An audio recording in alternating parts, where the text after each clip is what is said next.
Hola, hola, ¿cómo están?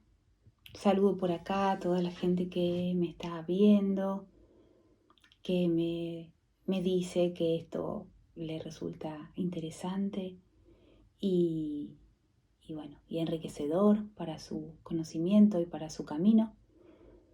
Estoy muy contenta. Eh, para este video que hice en estos días, tardé mucho porque fue algo nuevo. Algo que se me ocurrió diferente a lo que venía haciendo, que eran temas que se me ocurrían a mí preguntar en el Akasha y, y canalizar directamente. Eh, Esta vez pensé ayudarme con los mitos. En realidad trabajar con los mitos era un tema que ya tenía desde antes. Yo este proyecto lo vengo pensando desde hace bastante más tiempo. Pero bueno, no encontraba no encontraba la manera.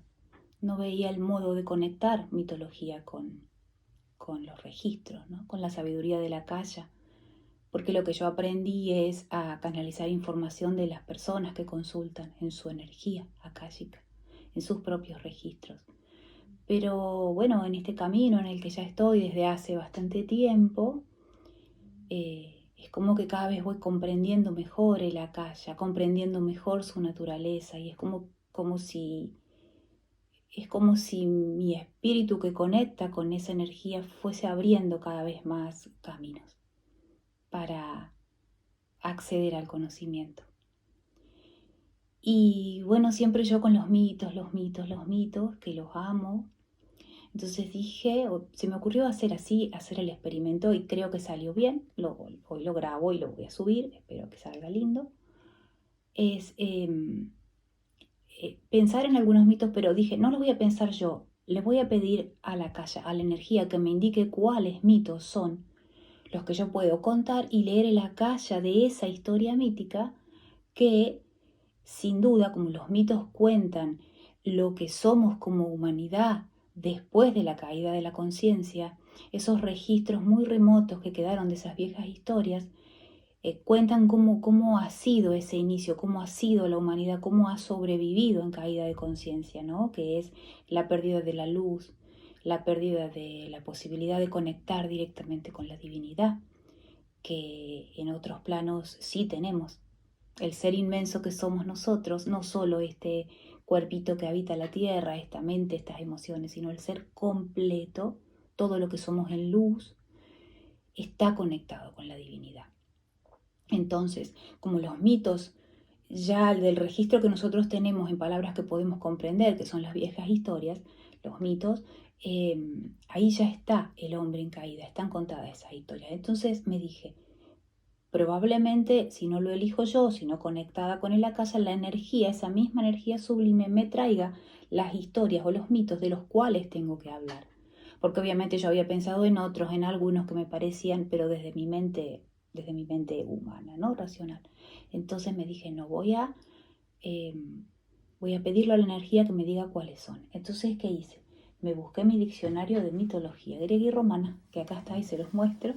Yo estudié letras y, y ahora sé que estudiar letras fue parte de este camino, me hizo llegar hasta acá, como sucede siempre. Todo lo que nosotros hacemos, lo más aleatorio, lo más extraño, lo más raro, siempre para algo sirve, siempre para algo nos prepara. En mi caso es estudiar, yo dediqué mi vida al estudio, pero otra persona es trabajar, es especializarse en algo, ser experto en algo o no, pero igual siempre hay una riqueza en toda vida, algo particular y específico que tiene un sentido para esa vida en particular. Entonces, ¿qué hice yo?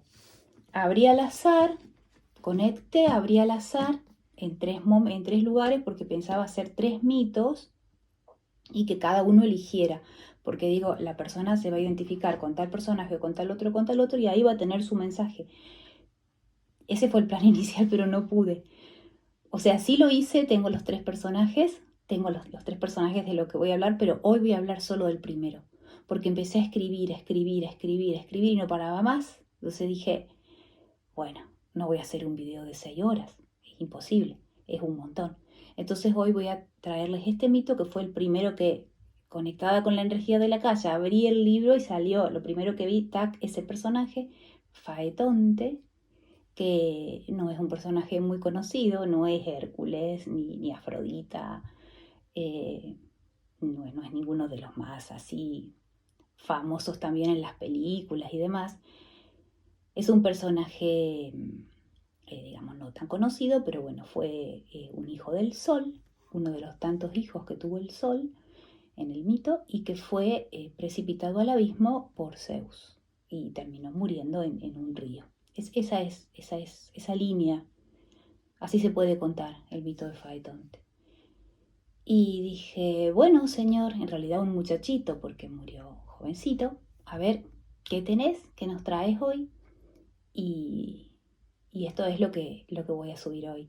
Y los otros dos personajes los voy a tomar en otro momento, porque ya veo que hay muchísima información y bueno, no van a tener la posibilidad de elegir como en los interactivos que se suele ver en YouTube, pero bueno, la persona que llegue por alguna razón llegará y algún mensaje seguramente que hay para su alma.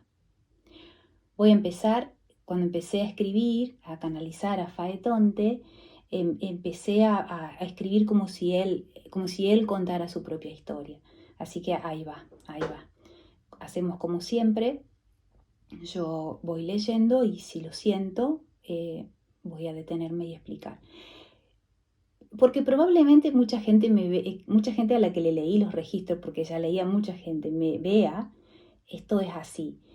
Esta historia que Faetonte cuenta en su voz sería como la información que yo le pido a la persona y las preguntas que me hace. Sería como un mapa de su vida.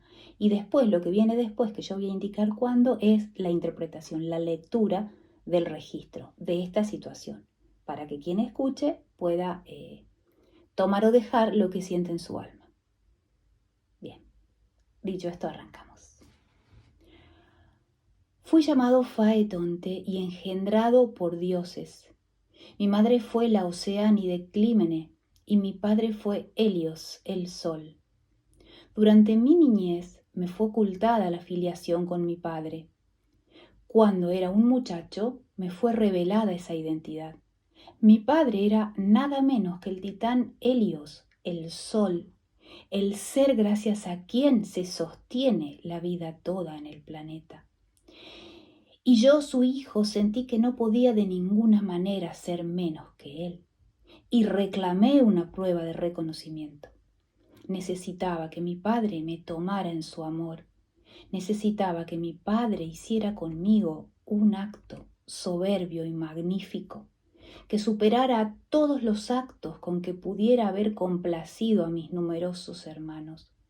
Necesitaba ser mi padre, ocupar su lugar. Porque solamente poniéndome en el sitio de mi padre, todos iban a reconocerme como su hijo. Y esa fue mi desmesura. Nadie pudo detenerme. Tan inmenso es el hueco en el alma del despreciado, del negado, del ocultado, como si su propia vida fuera vergonzante. Tan difícil es aceptar ser el excluido de la vida, que no hay palabra de cordura que pueda ser escuchada, que no hay razonamiento, por más sensato que sea, que pueda colmar ese pozo de dolor, de desprecio, que no hay fuerza en el universo que pueda parar el ímpetu del resarcimiento. Le pedí a mi padre que me permitiera conducir su carro, el que trae la luz al mundo, durante un día. Le pedí que me dejara hacer a mí, un muchacho inexperto pero lleno de ínfulas y rencor, que me dejara hacer una tarea tan precisa. Perdón, se me va. Esta compu es, ahí va. Que me dejara hacer una tarea tan precisa, exacta e impecable que solo mi padre, el Sol, es capaz de hacer. Él, sin embargo, y contra toda sensatez, accedió. El dolor de mi rechazo, su afán porque yo pudiera abrir mi corazón y aceptarlo, su deseo de resarcir todos esos años en los cuales no sabía de mi existencia, lo impulsaron a actuar contra toda mesura.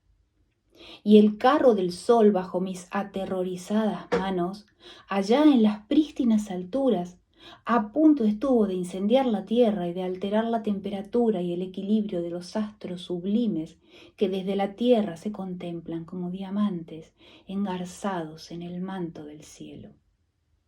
Por esa razón, Zeus, el dios que por mérito propio rige el mundo, para evitar un conflicto universal a causa de un poder inmenso salido de su ambiente natural, me precipitó a tierra fulminado y fui a morir al río Eridano, donde mis hermanas, las Helíades, reconociéndome compasiva, lloraron por mí y se convirtieron en álamos, haciéndome así una silenciosa y benevolente compañía. Hasta acá Faetón te cuenta su historia. Y ahora viene, lo que voy a leer a continuación, es la lectura de registro. O sea, ¿qué información? La pregunta que se responde acá es, ¿qué tiene Faetonte y su historia para decirnos a nosotros, seres humanos, ¿no? ¿Qué podemos aprender de esto? El mito de Faetonte invita a observar cómo hemos consolidado o estructurado la propia vida, desde qué sentir o resentir, desde qué herida, desde qué cicatriz. Se nos invita a observar la herida de la víctima, que necesita constantemente validación externa para sentir seguridad en el mundo. Necesita reconocimiento, probablemente en todas las áreas de su vida, porque se trata de un patrón estructurante, para poder verse a sí mismo en el concierto de la vida. La víctima necesita que la vean para poder verse a sí misma. Hay una distorsión que puede explicarse en un desequilibrio entre el mundo externo y el mundo interno, en el cual el mundo externo tiene una posición dominante en la psiquis de la persona, en detrimento de su mundo interior, que en muchos de los casos ni siquiera llega a ser reconocido como particular, único y distinto de cada ser. Y toda la personalidad se estructura hacia afuera en relación de dependencia de energías externas. La víctima, podemos decir así, no está asentada en la vida, no se siente digna de ocupar su propio sitio y vivir en paz.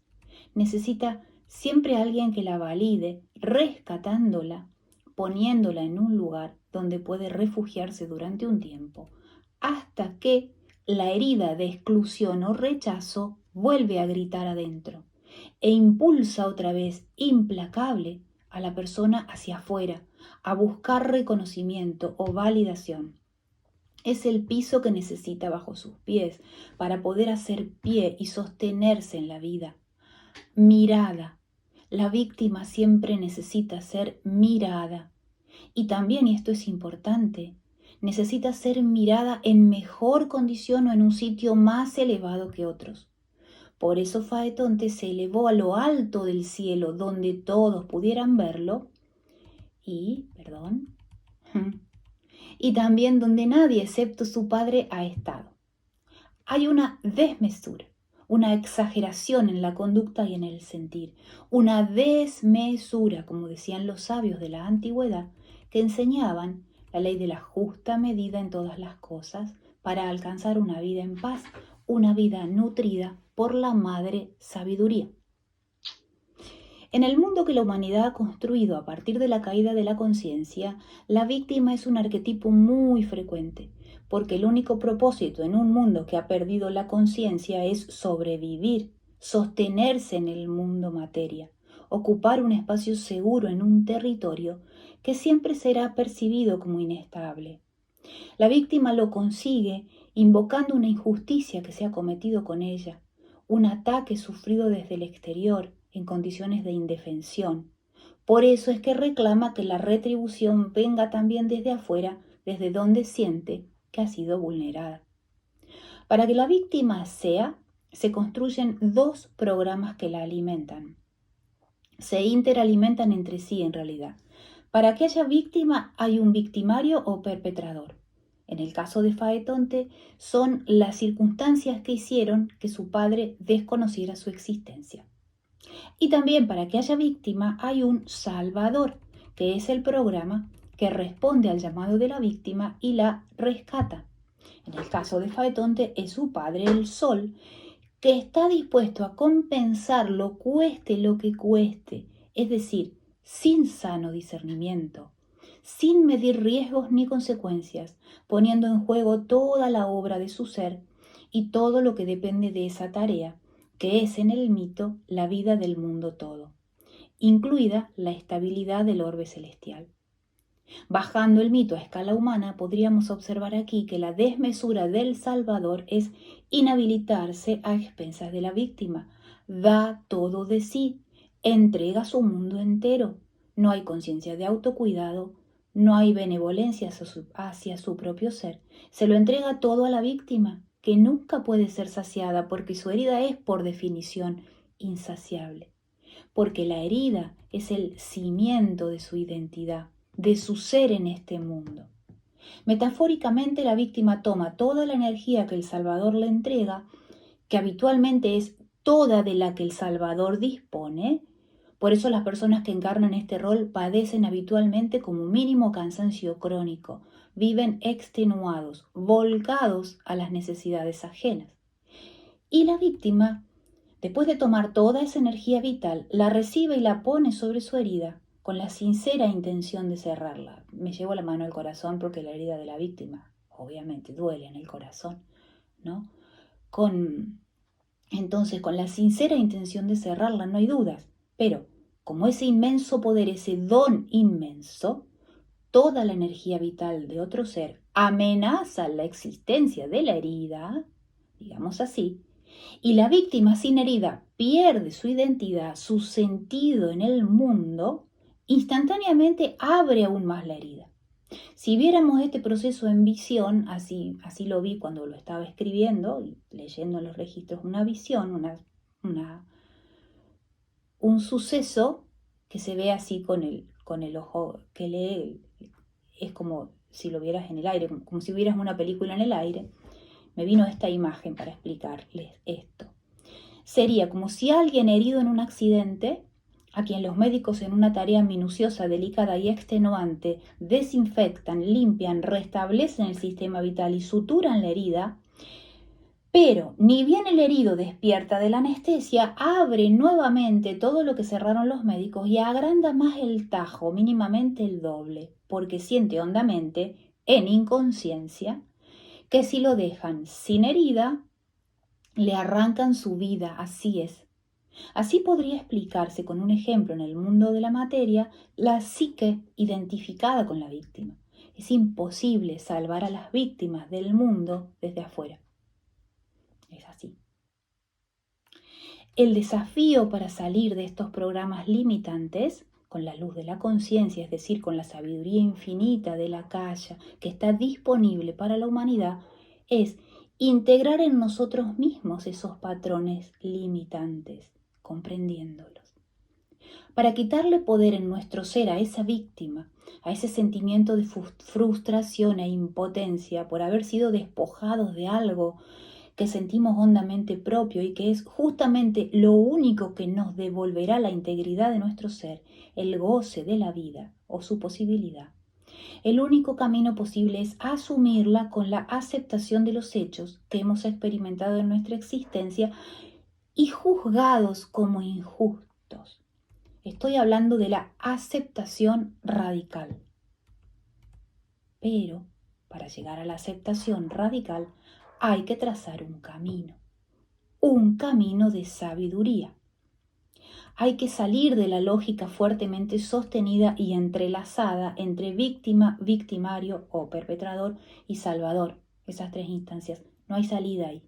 Es un tejido vincular ancestral forjado en la humanidad desde la caída de la conciencia, cuando el ser humano olvidó su poder. Su poder divino me refiero, ¿no? Su poder de autosostenerse y sentirse un ser completo y pleno. A eso me refiero cuando digo el poder que perdimos los humanos en la caída de la conciencia. Todos lo hemos transitado o lo estamos transitando y muy probablemente asumiendo alternativamente los tres roles en distintas instancias de la vida, en distintas encarnaciones también, si consideramos el alma. Es como se nos ha enseñado a vivir en este mundo. Observen esta lógica en la historia. Se trata de un conflicto insoluble donde van cambiando los personajes de un guión idéntico. Observen la historia, lo que conocen de la historia. Que se repite siempre es víctima, victimario, salvador. Víctima, victimario, salvador. Hay que leer la historia bajo esta lógica, ¿no? Que se repite incesantemente. Veámoslo, por ejemplo, en los argumentos de la literatura, en las canciones, en el arte, todo. Está tan presente que ya no lo podemos ver en el sentido de, con el pensamiento, discernir sobre él. Lo damos por hecho e inmodificable. Así como en la tierra hay aire para que respiremos. Hay víctimas, victimarios, salvadores. Y ya es tiempo de mirar un poco más lejos o más hondo el tejido de la vida. El camino de la sabiduría implica poner este vínculo tortuoso en un contexto mayor, como si pudiésemos vislumbrar o a través o más allá de la realidad perceptible con los sentidos físicos, el orden mayor que explica a la perfección todos los hechos del mundo materia. Implica ampliar el concepto que tenemos del ser humano. Implica poder ampliar nuestra percepción de lo que creemos ser, comenzar a discernir quiénes somos realmente, esencialmente, preguntarnos cosas como qué venimos a hacer a este mundo, por qué estamos en el justo punto de espacio-tiempo que habitamos, por qué compartimos la vida con las personas que interactuamos justo con ellas, no con otras. Frente a estos interrogantes de fundamento, comprobamos que ningún conocimiento fundado en la materia nos puede ayudar. Generalmente nos rendimos a lo dado, a sobrellevar lo que le toque a cada quien como mejor se pueda, y ponemos un límite a los interrogantes como si todo el mundo supiera que no se puede ir más allá. Por la vía de la filosofía llegamos al nihilismo. Por la vía de las religiones establecidas a aceptar un dogma, el que sea, aunque nos sintamos ante él indiferentes o ajenos. Por la vía del vitalismo inhibido de reflexión caemos de lleno en el sacrificio, sea que plasmemos en nuestra experiencia la víctima, el perpetrador o el salvador. ¿Qué nos queda? La vía de la sabiduría. La gran madre Sofía, como decían los griegos, que siempre estuvo presente en el tránsito de la humanidad, desde el origen al que no llegamos con la ciencia basada en las impresiones de nuestros sentidos físicos, la descripción del mundo de materia, al menos en el campo de la física clásica, que es el dominante por lo menos desde 2 siglos hasta la actualidad. Hay que regresar a los grandes ignorados o excluidos del campo del conocimiento serio y respetable, al menos en Occidente. Me refiero a la sabiduría de los campos espirituales, como el alma, por ejemplo.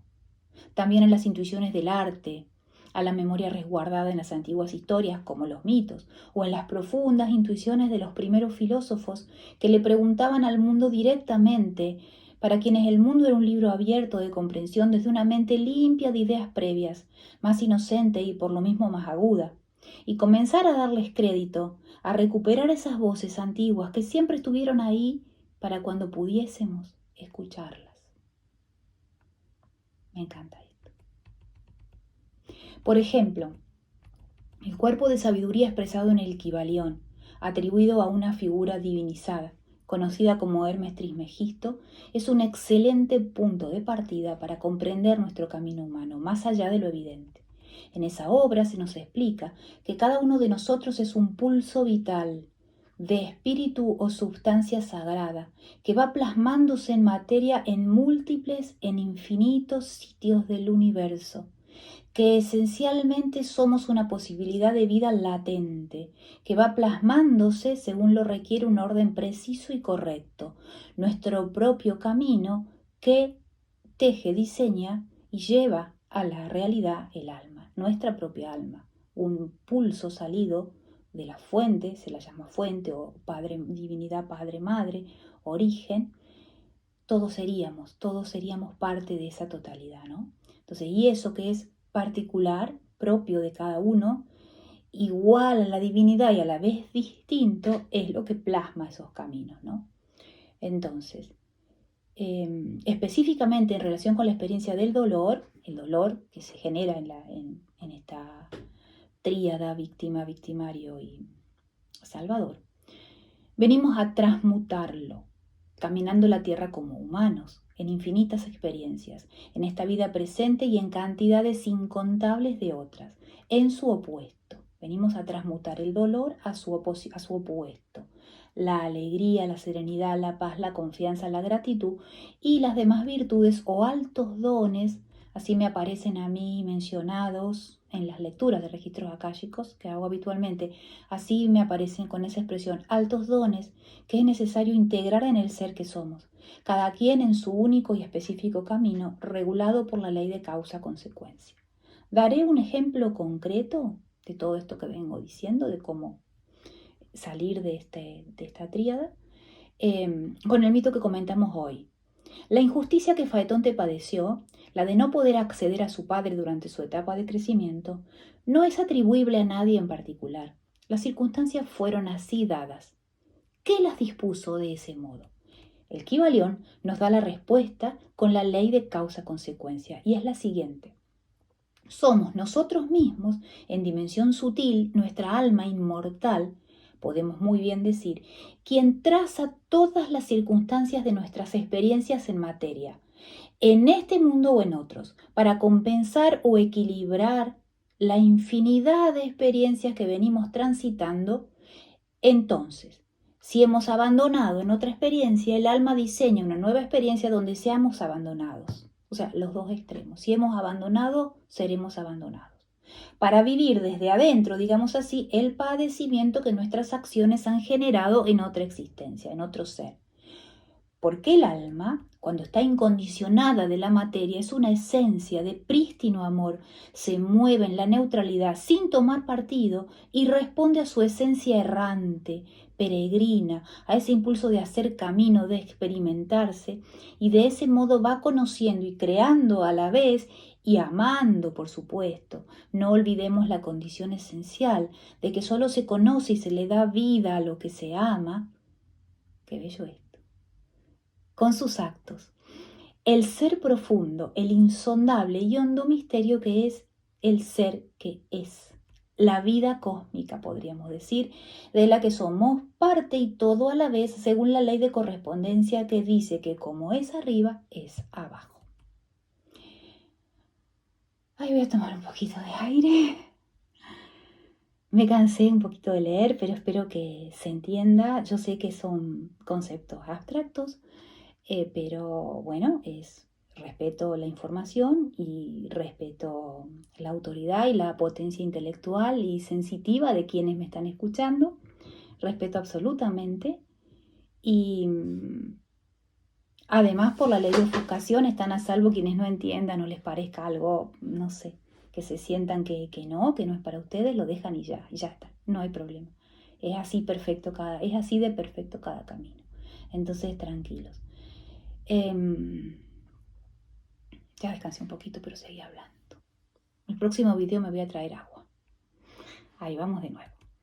Esta sabiduría es la que explica la honda sentencia que forma parte de los acuerdos toltecas de los chamanes, los hombres y mujeres de sabiduría de pueblos originarios, de la zona de México antiguo, que nos enseñan a que aprendamos a que no tenemos que tomarnos nada de modo personal. Porque en esencia nadie de ninguna manera puede hacernos algo. Solo nosotros, nuestra alma puede. Y lo diseña todo en perfección. Esta sabiduría que desde el principio del tiempo en la tierra nos acompaña es el camino que puede sacar a la víctima de su alienación. Al tomar conciencia de que nadie nunca de ninguna manera puede lastimarnos, al tomar conciencia del ser impecable y correcto que es, integrado, formando parte y todo a la vez de la vida cósmica, todo se ordena, todo absolutamente se ordena.